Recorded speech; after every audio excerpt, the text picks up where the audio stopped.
Hello everyone and welcome to my review for Jujutsu Kaisen Chapter 173. Before I get into this week's review, I of course have to mention that if you haven't already, you should definitely be sure to hit that subscribe button and help us reach our goal for 2022 of hitting 5,000 subscribers.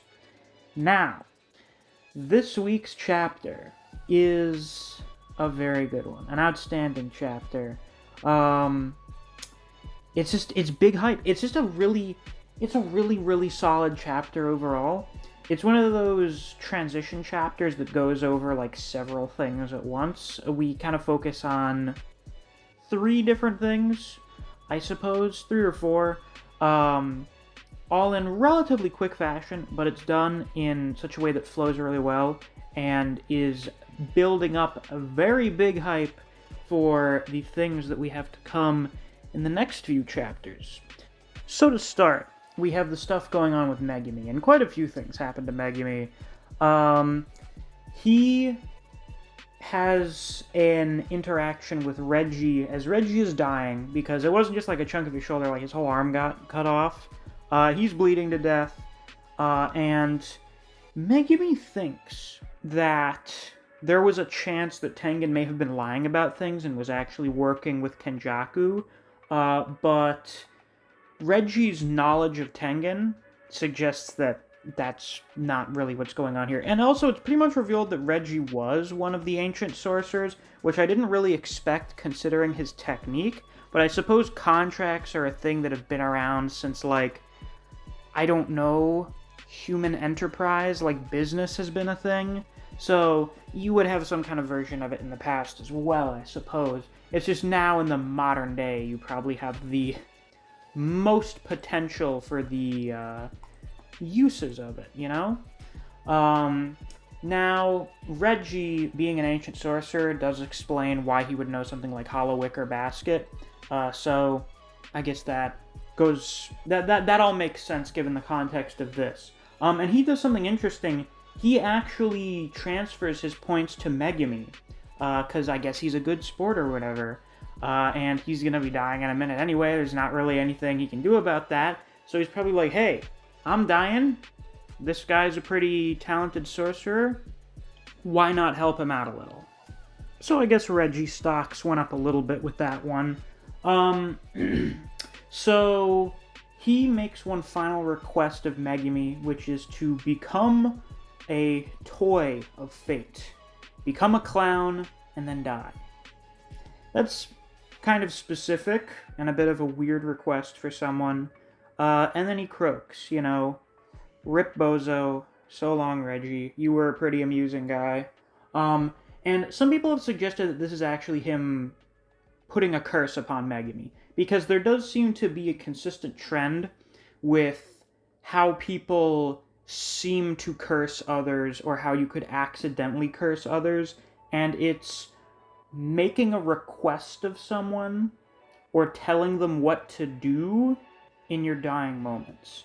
Something involving cursed energy, it creates some kind of binding vow or something. Something about that seems to be how it works. I don't know. We haven't really gotten like a fully fledged explanation for that as of yet. Nanami's thoughts right before he got killed seem to suggest that's how that works. Like, no, I can't say that to him, it would become a curse. With the Principal Yaga, that seemed to be maybe what happened with Gakuganji, and we still have questions about Yuji's grandfather. But maybe Reggie decided to help him and also be a little spiteful at the end. Who knows? Now, upon Reggie's death, Hazanoki, which I'm pretty sure is still his name, well, you know, not like it changed, I'm pretty sure that's what it is. He decides to give up on fighting Takaba, who has proven himself to be a very annoying opponent to deal with, and he's had a pretty hard time doing basically anything to him. So he says, I'm out, this is bullshit, and leaves. And this is where we get an explanation of Takaba's curse technique. So the 7-3 thing actually was a red herring. Gege was fucking with us. It's the UG memory technique thing all over again. So, Takaba's technique is not really anything too crazy. Basically, anything that he thinks is funny, he can bring into reality. And it's ability that even works on Gojo. But he has no idea that this is his technique.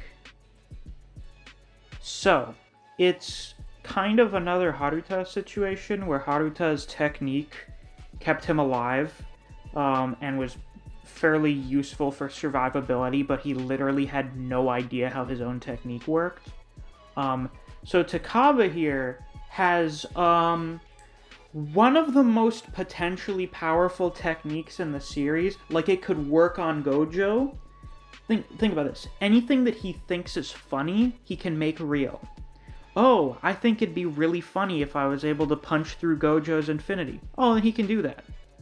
Alternatively, oh, wouldn't it be really funny if Gojo got out of the prison realm? Yeah. So, as Bob described him, he is an eldritch god waiting to be awakened. The comedy god, Takaba, is one of the most powerful characters in the series without even realizing it. That is fucking bonkers. That's fucking ridiculous. So, who knows what's gonna happen with Takaba? This guy is a landmine. If the landmine, instead of triggering like a normal landmine, like a fucking claymore or whatever, detonated some kind of thermonuclear device. So, who the fuck knows what'll happen with this guy? He's like King from One Punch Man. He's not even aware of his own ability. Whereas King just has reality-bending luck, Takaba has a reality-bending sense of humor. So, God only knows what's gonna happen with that. We catch up on Remy, who's running away, thinking about her own ideology. She's a fucked up, confused person, which we already knew. And Megumi's trying to kill her with his divine dog. But then, Sumiki says, "That's no good, Megumi." And some people have thought that this is Megumi just imagining Sumiki within his mind. Imagining what she would say, because she is sort of the person who created his sense of justice. But Remy seemingly heard her too. You can interpret any of two ways, because she's talking about whoever protects her from men who are wolves is a wolf himself, and the wolf is always good. Is that what she's saying? Is it? Or is she hearing Sumiki saying that's no good, and she's saying good? It's not clear, because I didn't notice that initially, and I think it may be that, but she also heard Sumiki. It's not just in Megumi's mind. And I say this because Megumi falls unconscious after telling Sumiki to shut up, and we see the angel appear. And the angel's hair curls in towards her face, just like Sumiki's does. So, I'm looking at these two. Am I tripping out? Are there now some facial similarities that I'm starting to notice? Is Sumiki the vessel for Hanafurusu the angel? Because now, I don't remember exactly if Hanafurusu was the name of the vessel or the name of the sorcerer. Because if it's the name of the sorcerer, that was why they weren't able to figure out who she was, right? Right?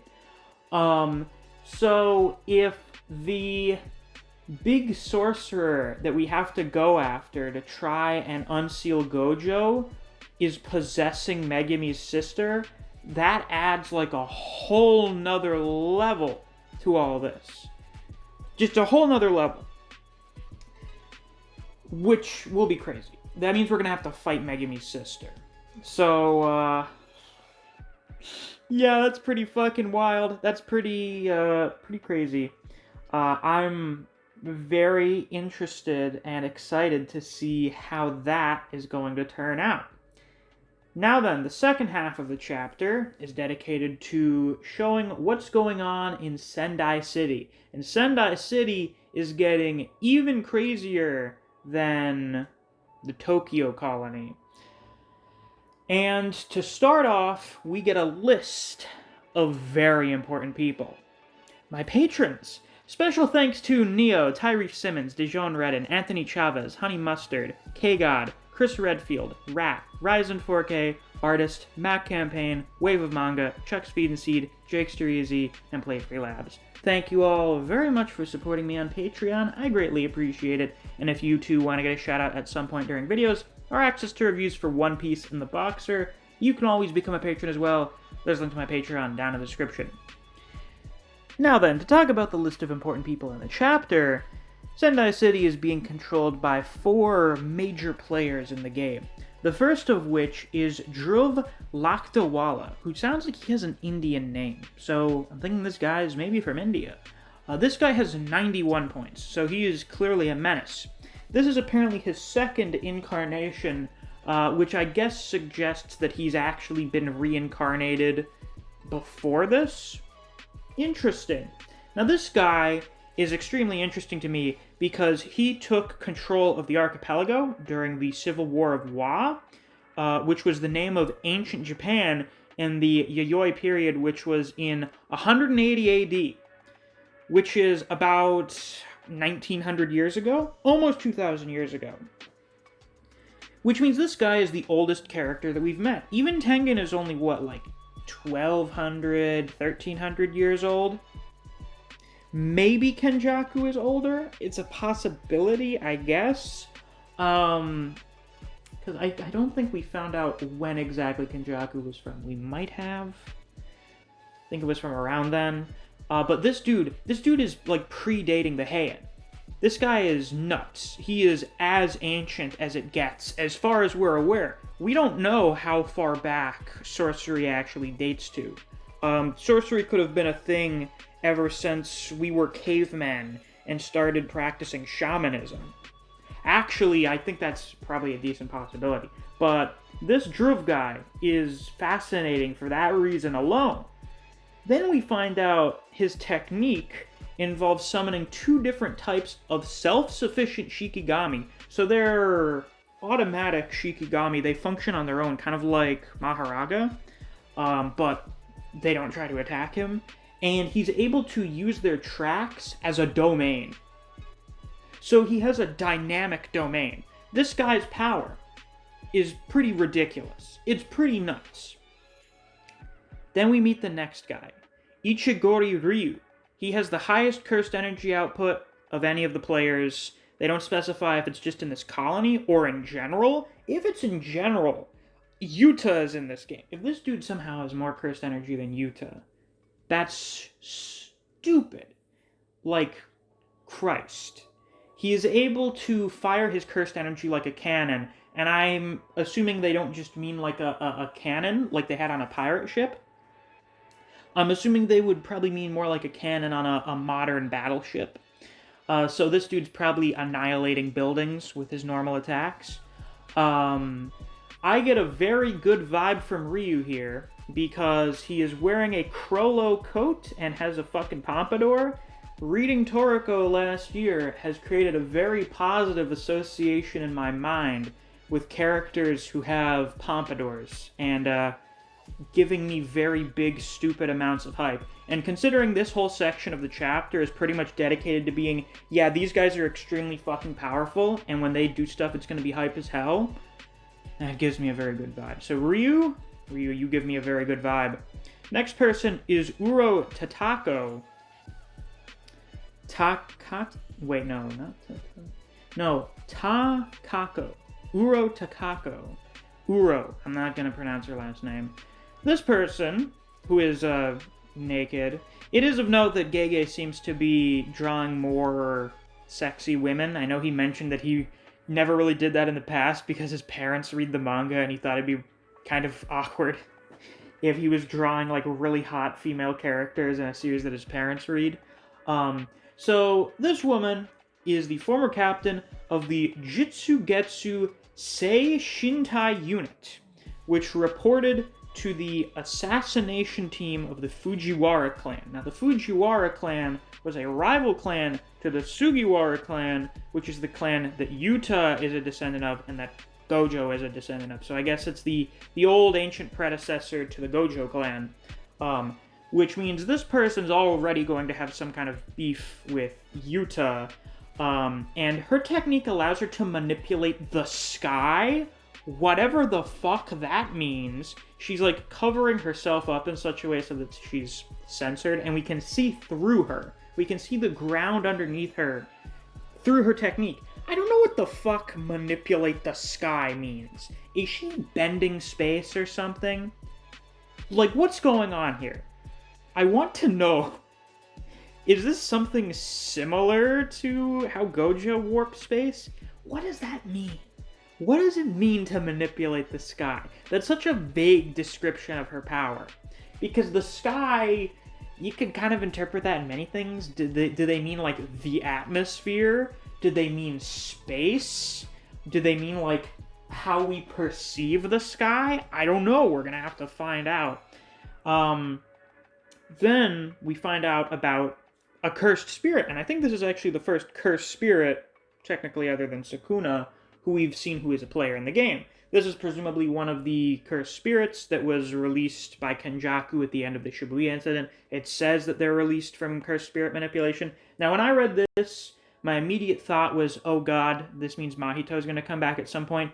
And because I was tired, and I wasn't really thinking that much, I forgot that Mahito got spent on Uzumaki. Get fucked, by the way. Rip Bozo once again. That dude's not coming back. Watch, now he's gonna come back now that I said that. But no. This is presumably one of the ancient cursed spirits that he released back then when saying, oh, I'm gonna restart the Heian, I'm bringing it back. Now, this cockroach has 54 points, is already a registered special grade, so it's a cursed spirit that the Jujutsu higher-ups were already aware of, and it remains dormant until introductory conditions disappear. So, Kurorushi, who I am going to be calling Roach-sama from now on out, because I think I like it, Roach-sama, is not active, unlike these other people. The other sorcerers who are here in the game, these other big players here in Sendai City, he's not going around doing stuff. He's just chilling. He's just sitting around, being dormant, and then is only activated when some conditions are met. Now, the fact that he already has 54 points means that those conditions have been activated before, and I guess that means that after a certain amount of time, maybe after he kills the people who fulfill the conditions, he goes back to sleep or something. So this dude's probably going to end up being an environmental hazard. What will happen is the other big sorcerers are going to fight, and then Roach-sama is going to get activated, and he's probably going to be the strongest out of them. Because I'm pretty sure that's usually how it goes. The one that's just dormant, the one that's just sitting around waiting for shit to happen, usually ends up being the strongest one. Now, the dynamic here, the stalemate between the four of them, is being interrupted because Druv has just croaked. He just got annihilated. The guy with the most points in Sendai City just died. He just got killed. And by whom did he get killed? Oh, just Yuta, who's back again. You know, Return of the Man once again. I got spoiled on him coming back. I have been spoiled for Yuta's return both times. Last year, someone commented in a fucking Kengan video, I think, saying, hey Misk, have you seen the leaks for the new chapter? Yuta's coming back. Oh, great, thanks. Why the fuck would you tell me that if the chapter hasn't come out yet? Don't you want me to do reactions? Don't you like when I get to things without knowing that they're gonna show up? Then this time, people are not fucking tagging leaks. They're not tagging fucking leaks and spoilers on Twitter. And then people start doing leak videos where they put Yuta in the title and thumbnail, so then I know that he's coming back. But I didn't know the context of him being back in the chapter. I assumed that we had already started the new arc. I assumed we were out of Tokyo Colony number 1. So I didn't know about any of the stuff with Takaba or the Angel. So I had no idea about that, and I didn't know about these other people here in Sendai City.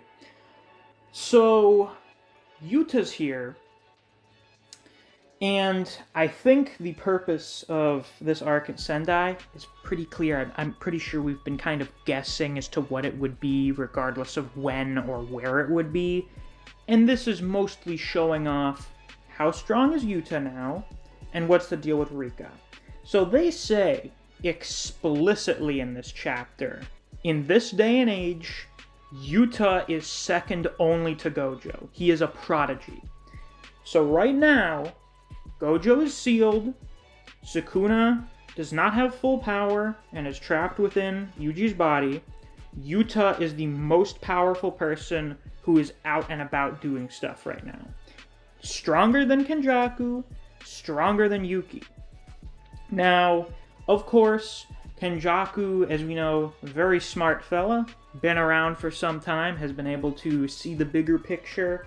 He was able to think of a plan to seal Gojo. I imagine he would probably think of a plan for dealing with Yuta, but 1v1 probably doesn't beat him. Even though he says Geto would have won if he hadn't split his forces, I think the way Yuta is now, after getting Rika back and then also training to learn how to use his power, yeah, Yuta wins. Yuta still wins.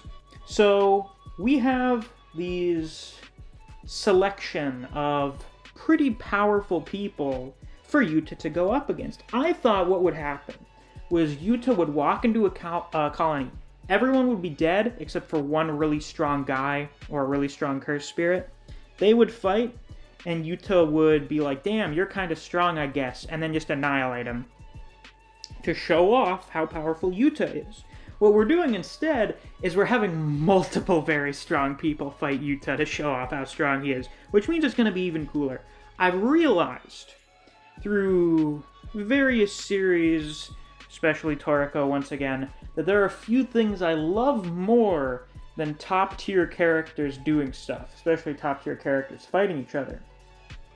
Because you will get the most ridiculous, over-the-top feats when top-tier characters do stuff. It's always the best. That's what hooked everyone into Jujutsu very early on, was showing off Gojo for the first time. Why do people keep saying Gojo's the strongest sorcerer alive? Why does Gojo say he's the strongest? Well, is he really the strongest? What makes him the strongest? They show that off with him dog-walking Jogo. We may be getting something relatively similar here with Yuta annihilating these other guys.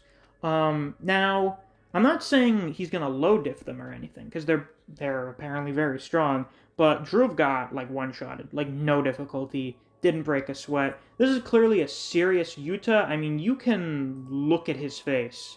He is not here to play around. He is here for business, and only business. He is not in a good mood. Probably because he's really fucking tired, because you can tell the kid never sleeps. But, you know, probably also his classmates getting hurt and Gojo being sealed. Not in a great mood. So he is lethal. And he already has 35 points. So he's already killed 7 sorcerers. I'm not sure if they're including Dhruv here. They may not be, because they didn't say, oh, Dhruv, whatever his name is, died. Yuta Kotsu gets 5 points. No. So I guess now he'll have 40 points. So he's just been going around killing sorcerers. Which is cool. Yuta's one of those guys. He's not like Yuji. He doesn't really have any sort of reservations about killing enemies. So we'll get plenty of bloodshed out of him. And he's going to be trying to kill these other dudes. Like Uro, Ryu, they're going to have a bit of a fight on their hands. I imagine what that'll be is Yuta is going to be dealing with, like, really crazy physical attacks, ranged attacks from Ryu, and then weird hacks, reality warping shit from Uro. This could potentially be one of the coolest fights in the series, I think, just because it's Yuta, who's one of the most powerful characters. Like, personally, Yuta, top 3 characters. Yuta's top 3, going up against really crazy abilities. That is some high quality content right there. Then I imagine Roach-sama wakes up. Roach is the strongest one, I'm assuming, because he's dormant. Usually you don't have a weaker one be dormant. Yuta will fight him, and that'll probably give him a bit of a rougher time. I don't know if Roach-sama's going to wake up before or after the other two get taken out. And I imagine we'll see Rika do some stuff. We'll probably see Rika maybe get fully manifested. I'm also wondering if Maki's going to make an appearance here, of course, because I know Maki's somewhere on the map that's not particularly close to Yuta, but she could always end up here. That will probably be towards the end of this Sendai City arc. Maybe she'll help clean up Rokusama. Who knows? And we'll get another reunion between those two, which, I mean, is great. Listen, we here at Miss Content love the Yuta Maki content. I fully endorse it. But that's pretty much all I've got to say for this week's chapter. Absolutely outstanding. Waking up to this on a Friday with perfect recording conditions for our reaction. Ooh, just outstanding. Just outstanding. I have very high hopes and expectations for this arc, and knowing Gege, they are going to be met. So with that, that's all I've got to say for this week's review. If you enjoyed, please be sure to like, comment, subscribe, and click that notification bell so you don't miss any of my uploads. I do Jujutsu Kaisen chapter reactions and reviews every week that we get a new chapter. If you enjoy discussing Jujutsu Kaisen with other people, or you just enjoy the content I produce on this channel, I highly suggest you check out my Discord server. I have a link to that down in the description. Thanks for watching. I'll see you guys around. Take care.